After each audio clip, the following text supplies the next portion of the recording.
This story starts in New York.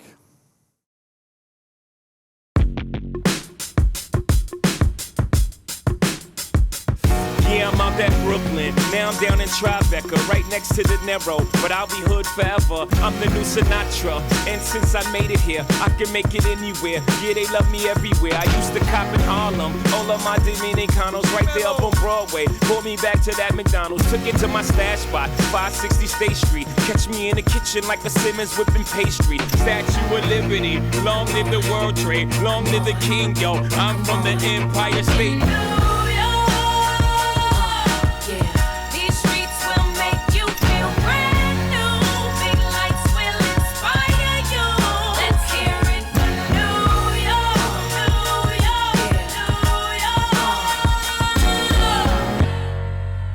This building is going to be built in 2015 in Manhattan, right on the west side of Chelsea, a little bit further up in Hell's Kitchen.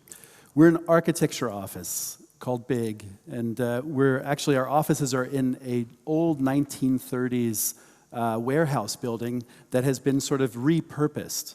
So the idea of taking things that had one purpose and then finding a new life, breathing new life into them is actually something that I'd like to talk about. So our office is in the back with the red arrow, and in the front you see the High Line. Now, the High Line is a perfect example of what we call social infrastructure. The idea that you have this infrastructure that was actually created to move goods up and down the west side of New York and take them from the ships throughout the rest of the United States. So on your right, you're going to have, or left, you're going to have the old train. And then once the trade sort of has left Manhattan, it basically lost its purpose. So no more trains were running. And now it has been remade into a park called the High Line. So why did the High Line actually get built? If you look 100 years ago at Manhattan, you had cars, you had horses, you had trains, all on the street level, and they were causing great havoc. So what they did is they built an elevated train that ran up along the entire west side to actually take the trains from the cars so that both could exist. Now, it worked beautifully, but as soon as the trade left, it was then just a derelict piece. Every city has these infrastructures that are just sort of left over. And the idea is, how can we take those infrastructures and turn them into something that really improves the quality of our life, improves the quality of our cities, and that people can actually enjoy these spaces. Here in Berlin, you have a project by Realities United called the Flussbad. And it's been in the media. It's the idea of actually taking the Kupfergraben right by the Museumsinsel and actually making it into a bathable Flussbad that all of Berliners can actually enjoy. So you have here the Spree, which goes through Berlin. You take the Kupfergraben and you actually, in the green zone, use vegetation to actually clean the water passively through a natural process, so that when it moves through the green zone, it goes into a blue zone right by the Museumsinsel, and you could actually go into the water. So creating an amenity for the entire city. We did something very similar in Copenhagen called the Copenhagen Harbor Bath, where Copenhagen, if you think about the name, means the harbor for shopping, or to basically do goods, business. So it's always been a city that has been mostly concerned about business. And by that, I mean factories. So when you look at all of the canals and the water, they were always built with heavy industry. And these industries were sometimes polluting. So for the past 100 years, you weren't actually able to even go into the water. So people demonstrated. They started this about 20, 30 years ago. And they said, we would like for these industries to move out. So the city listened. And they pushed these industries, cement factories, soybean warehouses and such, and they basically pushed them out. So now, when you come to Copenhagen, you can actually swim in the water. It's clean enough to actually swim in, something that I think Berliners would also enjoy in the Spree. So our project in 2001 was actually a project that was able to rethink about how to, for the entire city to sort of look at the blue water as something that was very, very nice. So here we go and create a sort of landscape for people to jump in, to wade in, to have children, grown-ups, lap pools, all within this one little stretch of water. And now we even in Copenhagen have Copenhagen, where in the summertime people are just lounging around. Another project that shows this for us is the Danish Maritime Museum that's just opening next month. Now, the Danish Maritime Museum is an idea of actually going up to Helsingør, which is a city about 40 minutes north of Copenhagen. It's always been known for shipbuilding. So Denmark, which is completely surrounded by water, has always had a focus on making ships, building these ships, and maintaining these ships. So when in the sort of last 20, 30, or 40 years, these shipbuilding things have moved to Asia or India, these large dry docks are just standing empty. They're in the most prime locations in the city, but they're just filled with water. So we entered a competition and won the competition to actually dig out around the dry dock and to literally create a museum that goes around the entire dry dock and then uses the inside of the dry dock as a public space for the city. And so it's the idea of how to take something that is there and give it that new life. So in about a month, you're going to be able to come to Helsingør and see it for yourself. We sort of lined everything on the inside with very beautiful hardwoods. And we create sort of bridges across the dry dock so you can get from one side to the other. And you can see sort of the allowing light to come in to the gallery spaces. So that literally this is now the point of actually in Helsingør, that's the heart of the city where you can actually now engage with art, with culture, and with the history of the Maritime that is so important to Copenhagen. Right in the background is Kronborg Castle, which is where Hamlet takes place in Shakespeare.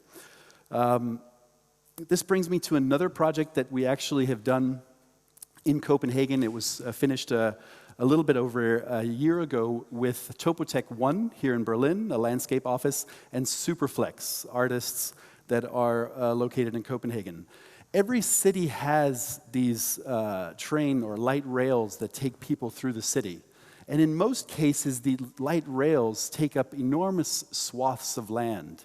Now, when people started driving more, or in Copenhagen, bicycling more, there wasn't a need to have these large tracks everywhere. So literally for the last 20 or 30 years, they have taken trains out and put bicycles lanes in. So the question was, what do you do with these large swaths of land that run through the city? How can you actually make them into something that is engaging? Most often, they're actually used for all the negative things in a society. That's where you go because it's very dark, or that's where you go because that's where you can do illegal things. So the city realized about 6 years ago that they wanted to do something and to invest in this part of town in Nørrebro. So instead of having this sort of swath of land, it's 1 kilometer long, we asked to basically think about this as a mirror of all of the nationalities that live in this neighborhood. This neighborhood is made up of about 60 different nationalities. In Copenhagen, it's probably the most diverse area. Now, when immigrants come to Denmark, do we want to ask them to sit on a Danish bench or go and throw their trash into a Danish bin or have a Danish streetlight? What we thought about was actually asking them for their best bench from their country or their best light pole from their country. So that way, the park actually becomes a reflection of the people who live there. And what we did is that we asked through the media, through newspapers, and through the radio, for people to come with suggestions. Tell us about your favorite fountain, or tell us about where you played in a playground as a child. And we actually have, in this 1 kilometer long space, which we broke up into a red square, a black market, and a green park, we actually received over 1,000 submissions of ideas, of objects. And then we filtered those down to about 108 objects. And instead of making architecture, we're actually curating space. We're actually now kind of finding ways to put these 108 objects in the space so that everyone can sort of engage with them, play with them, become active with them. So we also looked at ways to sort of how do different cultures, play or picnic, and it was not only the objects, even the vegetation, the trees. In this case, these are palm trees from China that actually can grow in the same climate as Copenhagen. So we took them and we placed them in the park on the black market so that you can show also through vegetation the beauty of the world that we live in. So, and here's the green park. So not all the objects were actually in the park. This is a swing from Estonia. The insurance company that runs the city said, "No way, Jose." This is a swing from Baghdad that is now in Copenhagen. Here we have, really funny, a slide from the Ukraine where it's in Chernobyl that someone suggested. We went there and we wanted to get the slide or make a replica, and then the radioactive meter was going off the scale. So we left it there and we built one in Copenhagen. We have the real red square from Moscow. It's now hanging in Copenhagen. Bollards from Ghana are in Copenhagen. You can really make a huge kind of analysis of people by the way that they sit on benches or design their benches. These are benches in the Mediterranean and in Mexico where two lovers look at each other in the eye and say, "We're having a great day." This is a bench in Belgium, in Brussels, where all the people are sitting around looking into different directions. So you can really tell how engaging a bench can be. So, and then a Japanese gentleman said, "I have this play piece that I remember from my childhood, and I'd like to put it in." So we flew over the Japanese workers to actually create it in Copenhagen, and now a lot of different minorities and immigrants are actually experiencing it. Of course, from the United States, we got the donut sign. So it's almost advertising things that you cannot buy in Copenhagen. And then a dentist sign from Qatar. So here are the people who actually have suggested these pieces and are so excited by being actually able to be engaged by the architects, the landscape architects, and the artists. And it's really a park for the people. Something that was previously just a swath of empty land is now something that you can actually engage. So to think about how these are all old infrastructures, how can we actually design new infrastructures? Think about that Angela Merkel has said no nuclear power by 2022. That's a huge statement. 24 or 25% of all of the energy in Germany is produced by nuclear power. That means in just 10 years, half a generation, we actually have to think about where do we get our energy from in Germany? Well, if we think about energy as something that we produce and use once, I think that's kind of a wrong way of looking at it. If we can think of ways to produce energy once, reuse it, and create a cycle of reuse, that you basically, the waste of one cycle becomes the food of another cycle. We call this energy loops.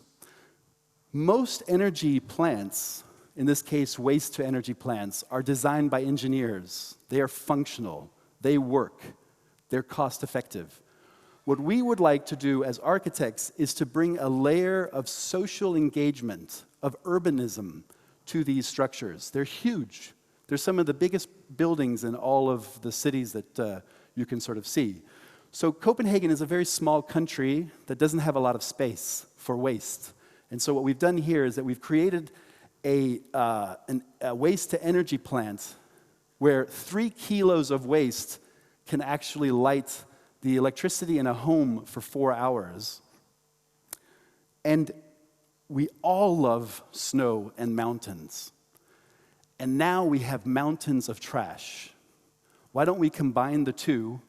And on this huge building, why don't we place a ski slope on top so that we can actually enjoy the height and also what this building is doing on the urban landscape.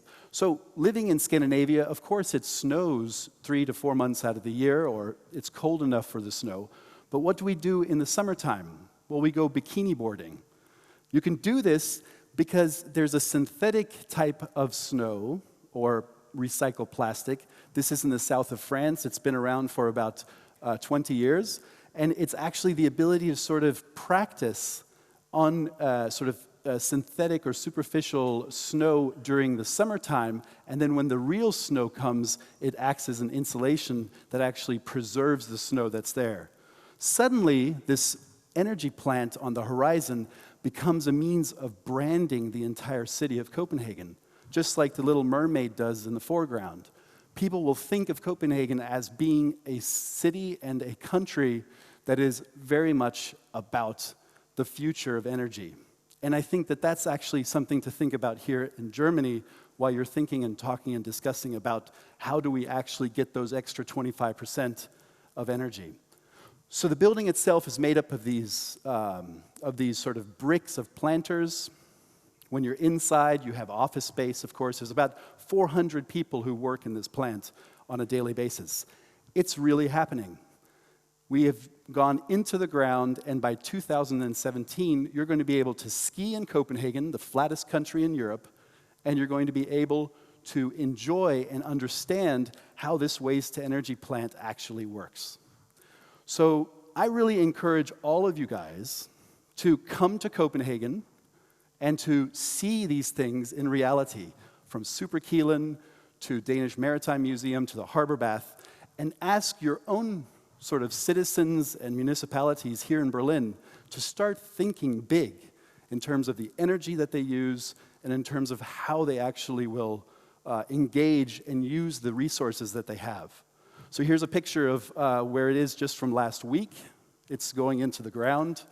And we have the beauty of actually inviting you to come to Copenhagen and to sort of experience the fact of that you can just sort of ski down the roof of this building and then have smoke rings puffed out of the top.